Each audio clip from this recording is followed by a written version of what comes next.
Good evening and welcome everybody to the first in our series of Nature at Home webinars, The Nature of National Parks, hosted by the Victorian National Parks Association.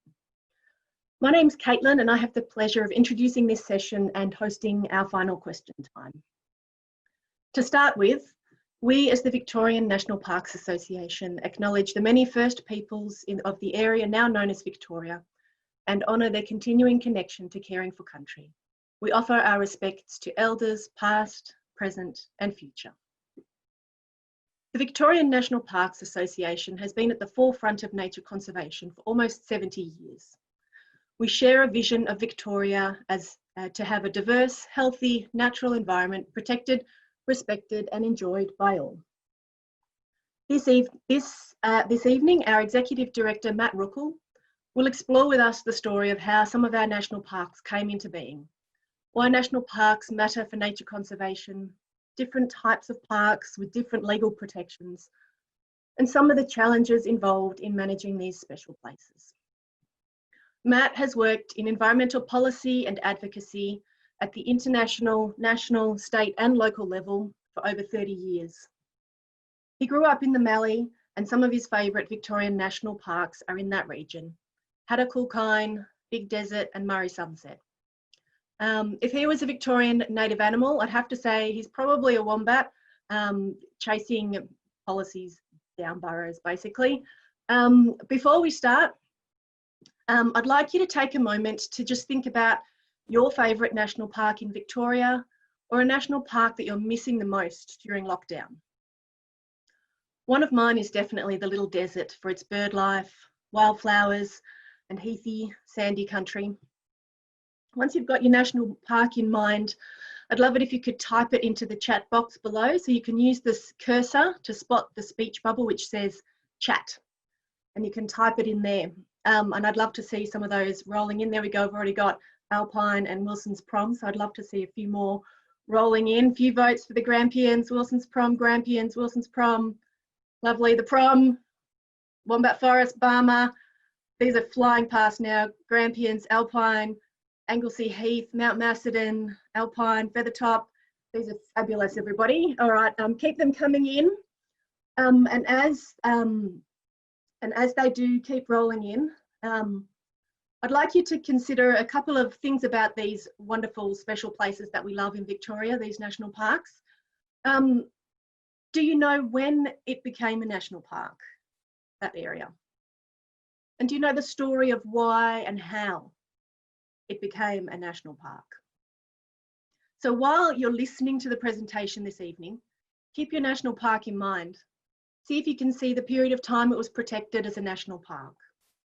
So I'd just like to really warmly welcome you all. Sit back, enjoy exploring this fascinating story of nature conservation in our precious state of Victoria. And Matt, I hope you're ready to go because we are ready to hand over to you. So tonight, what I'm going to talk about is the nature and the state. So a little bit about introducing Victoria and the sort of ecological context, a bit about the park's history and foundations, some of the values of the national parks at a sort of a statewide helicopter level, some of the gaps in the national parks and conservation estate, the purpose and types of parks, and some of the park management challenges. I found when I was writing this presentation, I could have had a 3-hour presentation on the park management challenges, but we'll just start with these tonight and we can always come back to some of those later on. Always like to start these presentations reminding us what we really thinking when we think about nature. It's not just the things with big brown eyes and bushy tails, the vertebrates, which are all very special and we love them dearly, but they're really whole ecosystems is what we're talking about. And of course the invertebrates, the fungi, the vascular plants, the non-vascular plants, the mosses and so on, tie the whole ecosystem together. So as I was saying, thinking about the ecosystems as a whole, Victoria was a very diverse place. There's not many places in Australia where you can go from the mountains to desert-like landscape or an arid landscape, really within a day's drive, you know, high intensity of waterways, that sort of thing. So a fabulous place that we started with, but we've cleared a lot of it. So between 50 to 60% cleared, and we've got these sort of two-track landscape, fairly cleared and fragmented landscape, with more intact areas which are really on the public land. And we'll talk a bit more about that. The reason why it is partly is just the different phases of particularly European ecological impacts. We had the sealers and whalers there very early on. Then the pastoral settlement, particularly out in the grassy plains to the west. The gold rush, particularly in central Victoria, you know, a population jump of almost 1 million people over about 30 years. And a thirst for gold did a lot of damage in that area. We had selection laws, agriculture, and expanding urban environment up until the 1900s. And then, you know, if you look at the landscape of the Mallee and some of those places, you can really see the patterns in the landscape of closer and soldier settlement and intensive irrigation up along the Murray. I suppose from the 40s onwards, we've had a change, and I suppose that's where we've started to talk about the environment, nature, and the rise of environmentalism. And I'll probably start the story from here in terms of some of the foundations of the park system. So going back to the 1950s, there was things in Victoria called national parks. The Prom, of course, down the bottom, bits of Weiperfeld, that map's probably larger than Weiperfeld was originally. A few other places. Tower Hill was called a national park, though it was attempted to be turned into a speedway by the then local council, I think. But while they were called national parks, they really didn't have any high levels of protection. They were run largely by committees of management and had, you know, a range of issues. The committees of management needed money, so they would graze them, log them, and do a range of things. Wilson's Prom, particularly as it is today at Tidal River, was an inspiration to this bloke who was Crosby Morrison, who was quite a well-known broadcaster and journalist in the 40s and 50s. And he was the first president of the VMPA, and amongst with a whole bunch of other people, bird societies, bushwalking groups and so on, were quite alarmed by the impact on Wilson's Prom from its occupation by the military during the Second World War. And that really created an incentive to campaign for a National Parks Act and a National Parks Authority. Interestingly, Crosby became the first director of a thing called the new National Park Authority, which was fairly short-lived, had a very small staff, and was replaced by the National Parks Act as we see it today. VMPA was established in 52, and, you know, there was a whole lot of groups involved in that, and on it went to campaign for a whole lot of new parks. Through the 1950s to 1972, we had the rise of a number of new parks. Particularly important in this question was Little Desert, which in some ways was a real watershed in terms of the movement to create national parks. We had people like Gwyneth Taylor, who was both VMPA president and a convener of Save the Bushland Action Committee, who coordinated a campaign to save Little Desert. It really changed the dynamics in Victoria. It was a big fight, and you can see some of the beautiful pictures there. And after the fight for the Little Desert, so we had a National Parks Act in place and a Parks Authority. It caused a complete transition in some of the political context, and we had a change of government. Well, it wasn't really a change of government, it was a change from the Bolte to the Hamer government, who had a more progressive view on environmental things and passed a whole lot of laws, including the EPA, Trust for Nature, but importantly in the parks context, established the Land Conservation Council, the LCC, which promptly went around the state. It's not a very good graphic, but promptly went around the state doing a range of regional assessments of public land and specific assessments of public land to identify their values and their uses and match up where they should be better managed or protected. The legacy of that we can still see today, because in the next period we had a dramatic increase in the expansion of the reserve system. We had the Alpine National Park, Grampians, Gerwood, places like the big desert wilderness and the Sunset Country, and a raft of other parks, many of those coming from LCC investigations and campaigns from local interested community people. The Alpine National Park, of course, took probably 30 years to establish in the different phases. VNPA had a key role in that as well. Of course, we then had to ensure that it was free from cattle, which probably took another 25 years. And now there's future challenges with climate change and things like deer. Through the 90s to 2012, we had another sort of continuation of creation of parks. Of course, the Greater Otway, which was a big campaign by a whole raft of groups to get the Otways established and phase out logging.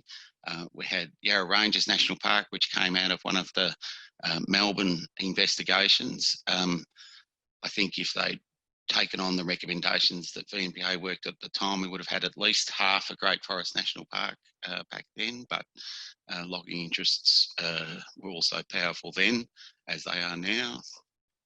So the box Ironbark parks, which are not large swathes by themselves, but a sort of network of parks in very important through central Victoria. And of course, Red Gum Barmer National Park up along the river, which also included a further network of parks up right along the river and Lower Goulburn as well, and Comanagement down near Portland. And I don't put Comanagement on the map because I can never spell it. Heathcote Greytown, fantastic box Ironbark, created in 2012. The grass trees are a real feature in that sort of drier, open woodland. And of course, Barmer, fantastic, particularly when it's flooding. And of course, while it's protected, we still have challenges with ensuring that it gets the water it needs to survive and flourish. Created in 2009-10, VNPA was heavily involved in creation of the Red Gum National Parks on the Victorian side. It was also matched on the New South Wales side, and that was a long-running campaign, probably took 2 decades at least, and was probably the last big addition in Victoria about 10 years ago. So up until now, we're up into the sort of 90s and noughties, if you like, and marine national parks and sanctuaries were a real watershed, to excuse the pun, creating the world's first network of marine national parks and sanctuaries around the state. You know, some great places like Discovery Bay, 12 Apostles, also sanctuaries which are generally smaller in the bays, and much loved places like Ricketts Point. And some of those. So about 5.2%, I think it is, of our marine waters. So they're the state controlled waters out to the sort of 3 or 4 nautical mile limit, where these parks were put in place. And it's important still in Victoria. Victoria used the Marine National Park model, and so they're quite strictly protected areas. Often in other places, they're protected areas in the marine space are achieved through sort of ecosystem-based planning or marine planning frameworks. So beautiful Port Phillip Bay Marine National Park, soft corals or sponges, we like to call them sponge gardens. And Victoria's got a fantastic marine environment. It's also very unique, partly because of its orientation. So national parks and conservation reserves probably sitting at about 4 million hectares at the moment, about 20% of the state, about 45% of public land, about 5% of state waters. If you like graphs, that's sort of how it looks in terms of its growth, and quite a chunk of the countryside. So the other thing to think about in terms of our parks estate when we're looking at the state as a whole, the parks, this is a map of the parks placed on public land. So the lighter grey shade is public land. So we can see that parks are a key component of that. Public land's mostly the most vegetated part of the state, and then the rest of it's largely clean. The light green is a sort of a dusting of the vegetation in the state. And so we've got this sort of ratio or this two-track landscape. The public land has 70% of the highest biodiversity values, of which the park system, which is the core of that, supports 40% of the highest biodiversity values on less than 20% of the land. There are extremely important values on private land in those other cleared areas, but they tended to be in smaller patches. They've often been, more fertile areas or areas targeted for agriculture. So they're extremely important, but they're much smaller. So the important thing to think about when we're thinking about national parks is that they protect whole ecosystems and habitats. Empirically, there's quite good science that show they're one of the key strategies, along with things like very strong land clearing laws that can slow the decline in threatened species. They provide millions of Victorians and overseas visitors or interstate visitors respite and recreation, probably $2 billion to the Victorian economy if you include the metro parks, 42,000 regional metro jobs. But again, it's about, from our perspective, it's protecting whole habitats, which is partly done by extinguishing mining rights, but also extraction in a sense of mining, logging, and some of those damaging industries in the first place, and then managing them for the future. So they're a great place for recreation, places for respite, also visitation and tourism with these things like rainforest walks, and bushwalking, both short and long. The other thing just to keep in mind, I won't talk a lot about private protected areas tonight, but it's worth recognising that the public land estate or the public park system, which is often national parks and state parks, and I'll get a bit more into that later, is supported by the private land protection. And so we've got Trust for Nature covenanters, which is a form of protection on title. Red dots are those, and places like Ned's Corner, which is the largest private protected area in Victoria, which is owned for the Trust for Nature for conservation, and a number of properties owned by Bush Heritage and others, individuals that are protected for conservation as well.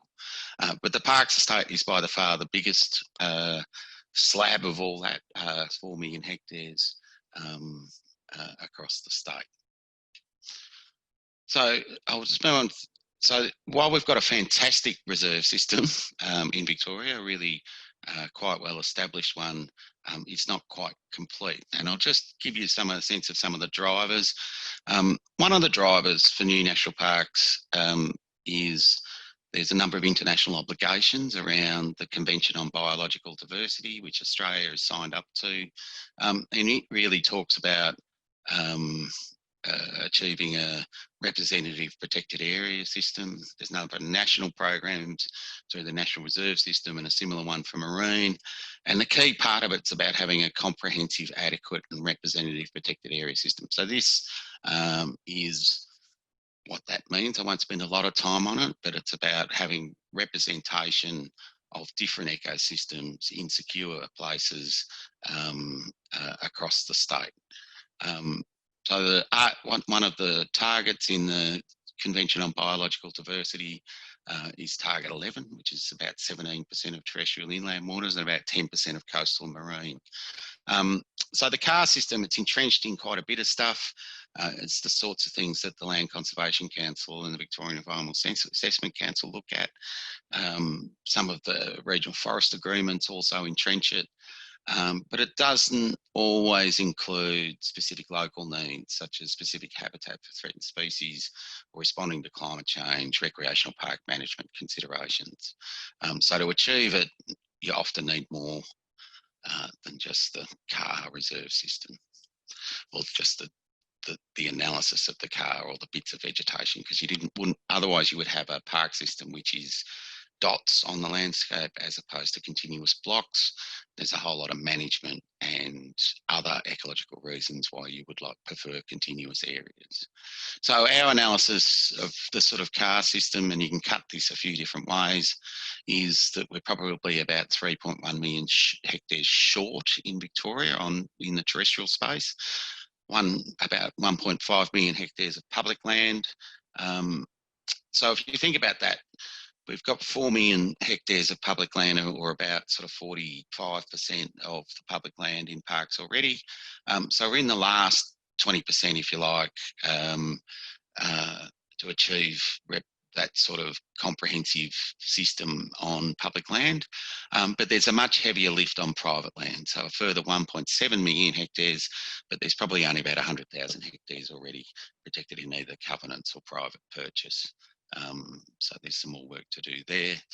5% of marine probably needs to jump from 5 to at least 10%. So these figures aren't dissimilar to what DELP or the government talk about.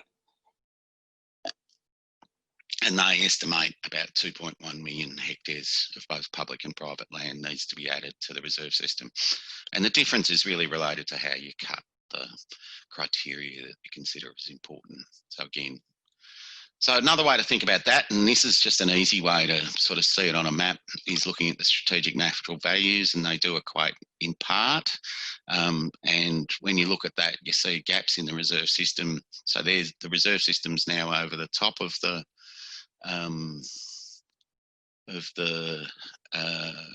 public land, and you can see the redder the map is, the higher the biodiversity. Traralgon, sort of the Gippsland Plain, the southwest, central Victoria, which I'll talk a little bit more about in terms of the central west.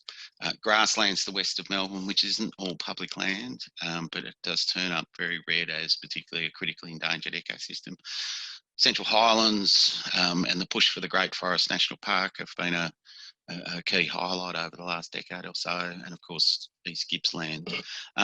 This is just saying the sort of clusters, if you like, which are gaps in the reserve system where larger new reserves would be appropriate. But there's also many important places at a sort of local scale that would add to that network as well. So while we did a great job, particularly through the 70s and even up until the early noughties, this is a graph of politicians in office, or governments in office, by hectares per day in office. And you can see the Bolton government wasn't very much. There was a big jump with the Hamer-Thompson government in the 70s. Joan Kirner kicked a lot of goals in the Kirner-Kane government, both as Environment Minister and as Premier. Kennett years, Brax was also quite a good performer, the Brax-Brumby government. So we had marine parks, Box Ironbark, but also marine national parks, and so a good effort there. Right at the end of that term, the Brumby government, and it was a bit of an effort to get it over the line, brought in the Red Gum National Parks. But in the last decade or so, really since 2010, including the last period of the Andrews government, the record's been fairly lacklustre. So this was calculated at November 2017. It hasn't really improved since. While there has been a few additions, they've been in office for much longer.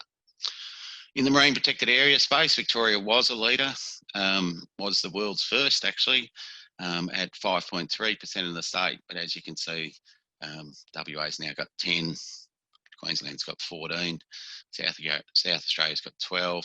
I think the only person we're beating at the moment is the Northern Territory. Commonwealth's got 10% of their waters. So Victoria now has the lowest percentage of any state waters protected in no-take areas, which is a shame, considering our leadership position. So there are opportunities for new parks all over the state, as I've described, but one of the ones that is really current is the Central West. I think we're doing a further webinar next week if you want to hear more about that. So some of these new parks are places like the Wombat, Mount Cole, and the Wellsford and Pyrenees, up around Bendigo, Beaufort, Ballarat, sort of Dalesford areas. We've had an investigation process since going on for some years, with the final report released in June last year, which recommended about an addition of 60,000 new hectares and 20,000 hectares of regional parks. And this is a good example of the sort of time it takes to create a new national park. So through the at least decade, starting in the 90s, there was big campaigns about clear felling. There was further work. We released reports in 2010 about the values of the Wombat and Wellsford and other places. Eventually we got a formal assessment which started in 2016. There was various independent reports, even survived a state election. The final report's tabled in Parliament, but unfortunately we still don't have a decision. So the report's been tabled. The government was supposed to respond in February, but they haven't done that. They do cite bushfires and COVID, which is to a point fair enough, but we're worried that that may create cover, that they won't be able to do it. So 10 years of work, 4 years of process, 160 days of consultation, you know, a whole thing identifying those areas, important parks. Now we need a decision. But if you're really interested in that, come to next week's webinar. So I'm going to shift focus a bit and just talk to people about the purpose of national parks, because lots of people see them for different reasons and there's lots of different types of parks.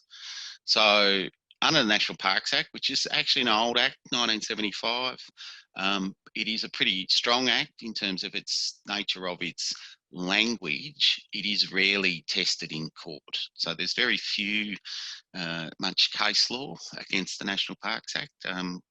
We've taken it to court a few times, but it never actually got to the hearings. Others have done it also. And it really reflects that things that are under the National Parks Act, it's really about that preservation, protection of the environment, the need to control exotic fauna and flora, and preserve and protect wilderness areas and other park features, scenic, archaeological, ecological, geological, historical, etc. And they also need to prepare a park management plan, but there's a few other elements to that. So one of the things, what does it mean to protect something as a national park? So the first element is tenure. So that's about the title of the land, protect it from extractive uses while allowing appropriate activities. And I'll get into explaining some of the different types and the different uses. Then there's management plans. So management plans, we spend a lot of time on responding to. There is, and we debate with Parks Victoria and the government that they should have management plans. There was a lot in the 90s and they've become much more strategic now, but they're important because they manage the uses and the places where things are appropriately done. Regulations, so manage the behaviours of visitors, so it's sort of no dogs in national parks or firearms, that sort of thing. And we also have a dedicated manager and management programs such as Parks Victoria. So there's different types of parks, and I'll talk a little bit more about that because I'll just give you a horrendogram warning. There's one of these coming up. So in simple terms, there's things that are protected under the National Parks Act, and we suffer, I think, sometimes when we use the language national parks and the conservation estate. We're really talking about the whole lot, which are both things that are national parks, wilderness areas, remote areas, state parks, things covered under the National Parks Act. But there's a whole lot of other conservation areas which are covered under different legislation, which is usually the Crown Land Reserves Act, and they're like flora and fauna reserves and things like that. And the tenure drives different levels of protection.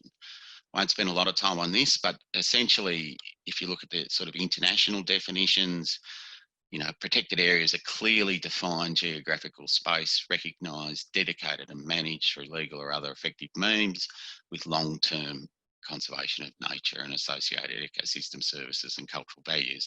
So there's a whole international categorisation called the IUCN categories, 1A, 1B, 2, 3, 4, 5, and the table on the left describes how Victoria, so national parks are 2, state parks are 2, they're essentially the same, wilderness 1B, as the name suggests, and so on. So there is a method, I suppose, when you look at that. Victoria's got quite a complicated system.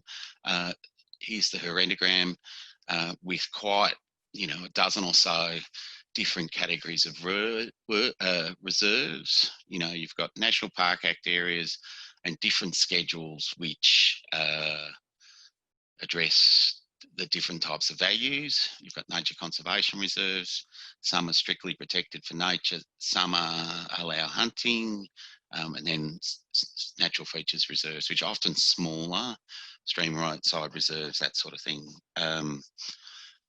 And of course, coastal reserves, and then metropolitan parks and regional parks. So all these have different levels of protection. They're also then managed with different overlays. So there's things like wilderness zones in the National Parks Act, remote and natural areas in the National Parks Act, reference areas, which are their own piece of legislation, and so on. So it's a complicated system, and the challenge with this system is in part that a bit like land use planning, it's about a network of parks that protect the values, and the values are matched in a very simple way to the type of category that the park requires. And a lot of the work that the Victorian Environmental Assessment Council does is about looking at, okay, this place is relatively small and it's isolated, so it's probably better as a nature conservation reserve because it's got really good values. It's a bigger park, this area is a bigger park, and so it's probably better served under the National Parks Act. This place is remote, say the Alps or the wilderness, big desert wilderness or something, fits the criteria for a wilderness park. So that's in simple terms. The other way to look at it is about uses, and this illustrates the different columns: national parks, state parks, conservation areas, and state forests. So state forests is the default for public land, and while there are restrictions in things like the forest zoning system that impact on things like logging, it's a bit of a free-for-all. And you can see that sort of gradient of uses and activities for the different types of tenure. So there's lots of myths and legends about national parks being locked up and so on. And it's true, they do restrict some inappropriate activities. There are exemptions to that, and there are changes, hence all the footnotes in this table. But things like forward driving, it's essentially the same in all places. The rules for roads and so on are the same in state forest as they are in national parks. But you can see how that works. So management plans are another key tool, national park. And I just want to make this point, these are quite comprehensive documents. Parks use them to guide their activities. They often have programs on top of that, but the management plans are good. One of the key features of management plans, and you don't need to necessarily see the detail of this, so this is Mount Buffalo, part of the Greater Alpine National Park. And it's includes the zones and overlays, and these, so even within the sort of tenure system, you've then got a series of overlays about, well, these places are for conservation, these places for conservation and recreation, these places might be more appropriate for recreational development or visitor experience. And so it's an important function of protecting a place, as well as encouraging appropriate visitation, because it allows you to put places where they're best suited. A more recent thing is the creation of Indigenous co-management and joint management strategies. So these are where traditional owners have either native title or there's a co-management arrangement, such as in Barmah National Park. There's native title for Gudjunmira and the Dudjera Run Parks in Central Vic. And these are a bit similar to management plans, but they've been established by the Indigenous groups and are now guiding management, both cultural values and ecological values in those parks that have been, where native title's been given or there's a co-management arrangement in place. So just quickly talking about some of the challenges. This is a picture from the prom in the 90s with the proposal to develop hotels down there. It was a VMPA activity with a hands-off crowd of people. We like those. Some of the park management challenges we've got. I'm going to talk a little bit about funding, pest animals, fire quickly, but there's a heap of them. Infrastructure creep, overcrowding, poor planning, illegal activities, invasive species, environmental water, impacts of climate change and many more. So I won't do all those, but parks funding is an important one because it's really the fundamental building block for how these, 17, 18% of the state is managed. So total budget for Parks Vic, about $270 million. This is up to last year. You can see there was a big dip around 2015. So there were significant cuts.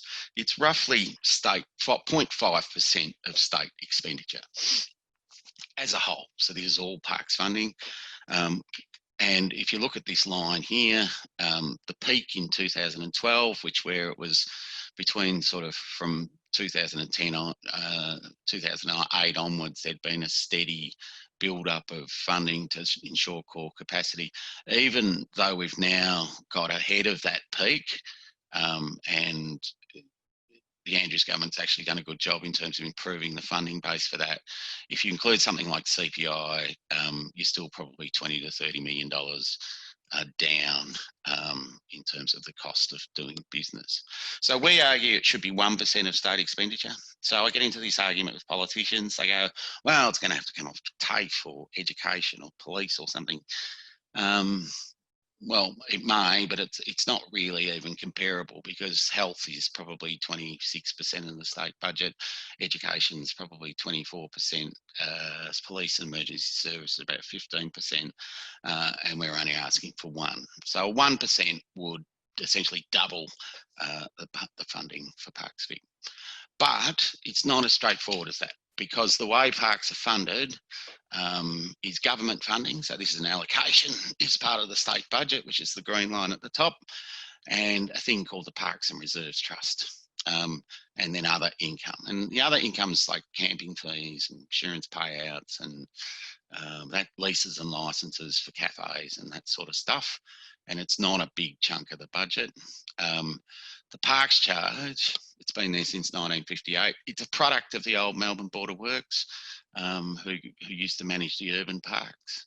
And it still has that old Melbourne Board of Works boundary, even though Melbourne's grown more. And it's supposedly only used to support trails and public facilities across Melbourne only. So if you take that out, and there's about 10,000 hectares or a bit more of park, let's say 10 to 20,000 hectares that are considered metropolitan parks, the level of funding for the rest of the estate is very low. Probably about the size of a local government, probably a bit less. So there needs to be a significant base level of funding for parks to do their job. I'll quickly run through these. So one of the big problems we're having at the moment is deer. There's lots of other feral species like horses and cattle were a problem for a long time, but their key problem is that they damage wetlands, create a whole lot of problems for water catchments, not to mention the road impacts, but they are a real threat for parks. There's probably over 1 million deer in Victoria. Amateur hunting gets around 70 to 100,000, up to 120,000 a year. But at 1 million deer, the population dynamics, there's 200,000 to 300,000 extra deer every year. So they're taking over. They do real damage to waterways and particularly boggy bits in the Alpine National Park. Here's one eating a threatened snowpatch community in the Alpine National Park, caught on a remote sensing camera. And here's one that's invaded Eltham. Particular issue out in the peri-urban areas because they're coming in, Eden Gardens. Someone ran into one in Kew a couple of years ago, of all places. So while this is a key park issue, so it's related to the funding, we need good funding for parks. It's not just a park issue. We're still pushing the state government to implement a deer strategy. They released a draft one in 2008, but there's still nothing 18 months or longer later. So keep working on that one. There's our protest at the prom again in 2013 with their shine a light on the parks in response to development proposals there. There's been a range of these development proposals that included things like the prom, leases for Point Nepean, which was a big battle as well. Sorry, I've made a mistake in that. Should be 11,000 hectares of national parks and marine parks subject to controls from the Gradation Road Parks Authority. Apologies for that. And the latest is this thing. It's a bit subtler, I suppose, than some of the others, but we're very worried about its impact on the integrity of the park system. Essentially putting a Gradation Road and Parks Authority over the top in many ways of the park manager. Hence we're calling it the always cut up. So the Act has now passed, the strangely named Gradation Road Environs and Protection Act, but this new authority was created with very poor consultation. At best, it's unnecessarily duplication. It's really tourism driven only. It never had a business case, which would have been scandalous for some other activity. It does set a very poor precedent for parks and park management, and it's really about the undermining the integrity of the park system, which should be for conservation. So I'm nearly finished. I'll be slightly over in time, but that's it. The other one is fire, which again, like the feral deer, is a real park issue, but it's also an issue that affects the whole of our landscape. Of course, the fires of last summer in the east of the estate, 1.4 to 1.6 million hectares, 32% of the area affected was park. 57% of it was state forest. Some of key parks, Currajing along and Errinundra, a number of others were quite damaged. But of course, with fire, it's the severity as well as the extent, which is important. Some places that were much loved, like the Fairy Dell rainforest work in Gippsland, were severely damaged. The big concern with fire is that some of these places, particularly the rainforest habitats, don't usually burn due to the long summer. They did, and they will return, but not necessarily in the same form is a concern. So just to put some of that in context, and I think the challenge is quite complicated. This is a graph, you don't have to read the detail down the bottom, going back to early part of the last century, and it includes, the yellow is prescribed burns or planned burns, the red is wildfire, and you can see the 1939 fires, the 2002, 2006, 2007, and the current fires. And one feature is that there was 63 years between 39 and 2002, but we've had 3 fires over 1 million hectares in the last 20 years. So that's partly driven by climate change, partly driven by a fragmented landscape. Climate change is one of those drivers, so we definitely need a new approach. So in brief, there's a lot of detail that goes into this. There's submissions to the various royal commissions and so on our website. There needs to be more focus on ignition control. So this is about helicopters and remote areas, and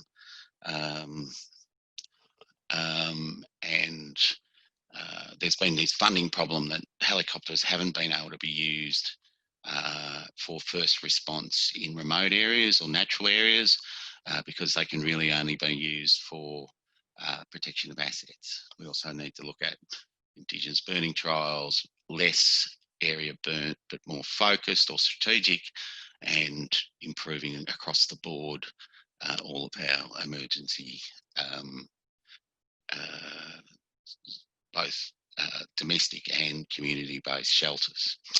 So it's an interesting point, and I'm almost finished. Only got 1 or 2 slides to go. Parks Victoria, so there's always a lot of debate, parks did it, they haven't done this, they haven't done that. Under the various legislation, particularly dealing with fire, Parks Victoria, who are the park manager, do not control planned burning in parks. They participate in it, their staff work on it, but they don't control it. It is controlled by DELP and Forest Fire Management Victoria. They are required under legislation to prevent injury by fire, which is a very different thing to the control aspect. So parks, a large proportion of the staff are firefighters and are trained as such, but the prescribed burning stuff really happens over the top of whether it's a park or state forest, and the same approach is applied. Some of the key points out of that presentation is that the park system really is the foundation of our society's efforts to protect nature. Behind every park, and I didn't go into all the stories, there's a bunch of really dedicated people who campaign for their creation, still defend them, both us and locals and others, work on them, enjoy them in appropriate ways, participate in friends groups. But it's clear that as a society, we need to ensure that they're funded properly and appropriately to ensure that they're managed for the future in a better way. But most of all, that parks are a real magnificent asset for the state and something that we can be proud of to hand over to our children and grandchildren. So thank you very much for the opportunity to talk to you tonight. I hope that worked all right. Thank you. Thanks, Matt. That was great, and I think a really nice point to finish on, given it doesn't always feel easy being in Victoria at the moment, but we do certainly have a wonderful natural heritage to be really proud of and to enjoy. We hope that you can join us for another webinar or several more of our Nature at Home webinars over the coming weeks. Next week, we'll be having our Wonders of the Central West, and you'll have the opportunity to learn about why the forest, landscapes and wildlife of the Central West are so special. And so for now, I'd just like to say, please take care of yourself and your loved ones, enjoy your evening, and we hope that we can see you next week. Thank you so much, everybody. See you next time. Yes, thank you all. Bye-bye.